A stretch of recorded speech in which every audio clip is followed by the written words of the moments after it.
A confusing but horrifying story with no proper explanation. But one thing that we can learn from this story is, if there is a positive energy, then there has to be a negative energy. All I can say is hats off to Anjali for staying strong even after what happened to her. I wish you the best in your future. Hi and welcome back to the SYWK podcast, where you can find everything related to the paranormal. For the people who don't know, off lately I have started live streaming on YouTube. It's a fun session where people join in and share their ghost stories. Then I talk about horror movies, react to horror content. Basically, I do anything and everything that will entertain you guys. So do join me on my live sessions as well. And to know when I'm going live next, stay connected by subscribing to my channel and follow me on Instagram. All the links are in my description. Now talking about today's episode, one of my subscribers shared her personal story, which is really horrifying, and I hope this does not happen to anyone. For personal reasons, I have changed a few details including her name. So sit back, enjoy my narration and stick till the end because I have something to share with you guys. So for now, without wasting any time, let's get started.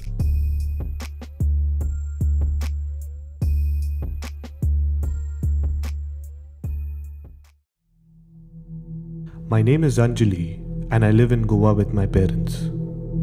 On the 8th of November 2021, I visited a resort with friends and family somewhere in Karnataka. It took us 8 to 9 hours to reach the resort, and then finally around 10 PM we checked into our rooms. And the best part of this resort, that it had a different vibe to it. I felt positive in the resort, but it did not take long for the vibe to change from positive to negative.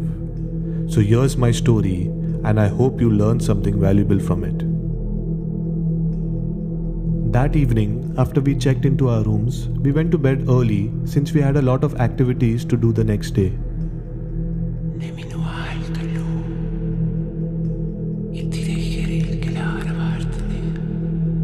Suddenly, I woke up around 3 AM since I felt someone was present in my room. I tried to look around but could not find anyone. And that's when I started getting a negative vibe around me. For some reason, I could not sleep. I was awake for almost an hour, doing nothing, rolling on my bed, checking my phone, getting all weird thoughts, but I could not sleep at all. Finally, I guess around 4:30, I fell off to sleep.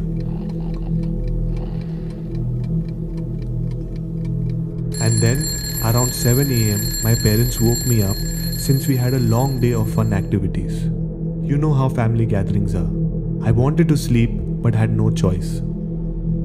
But then, there was something strange that had happened to me throughout the day. For some reason, every 20 to 30 minutes, I was throwing up. Whatever I was eating was not staying in my body. And I was sick for a few days even after we returned home. This was the first part of the story. Now, continuing to the main and disturbing part. After coming back from this trip, I don't know why, suddenly everything started getting bad in my life. I used to always feel depressed and I was completely unaware of why I was feeling so low. I also had a special friend who could not stay without talking to me. He started ignoring me. At first, he stopped calling me, and then eventually he stopped even texting me. Even my other friends started ignoring me. And this went on for a long time, where something or other bad used to happen in my life. One day on the 28th of December, my special friend called me and asked if we could meet for a cup of coffee.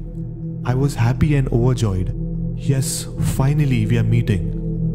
But what I expected did not happen. I was completely shocked to see a different personality in him. We hardly spoke for a while and he overreacted by saying, "Don't ever call me, don't ever WhatsApp me. I don't want to see your face in my life." I mean, this guy was emotionally attached to me.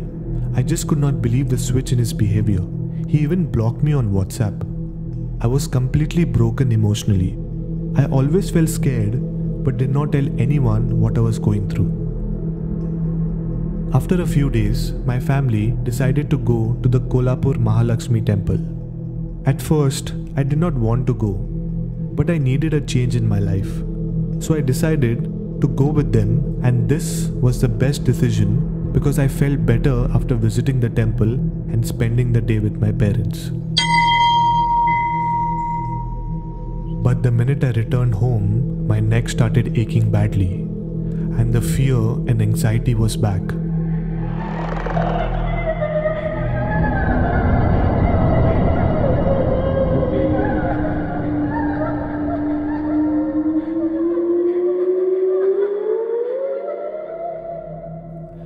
After that day, things started getting worse. I used to often get angry with everyone, including my parents. And after a while, I started avoiding everyone. After a few days, my colleague called me regarding work. Noticing I was not in a good mood, he asked me what was wrong. So I decided to tell him everything that had happened to me. I even told him that every night something wakes me up around 3 a.m. and because of that, I get severe neck pain. But one night it got worse. Again at 3 a.m., I woke up with extreme pain in my neck. I did not know what to do. I just opened YouTube and played Hanuman Chalisa on loop. After a while, the pain vanished. But then I decided I need to tell my parents about my condition. So the next morning, I told my dad everything and even informed him about the priest who can help us. Knowing my parents and how religious they are, they decided to take me to the priest to seek help. After I told the priest about my condition, he told us that there is a lady spirit attached to me, and this happened when I visited the resort.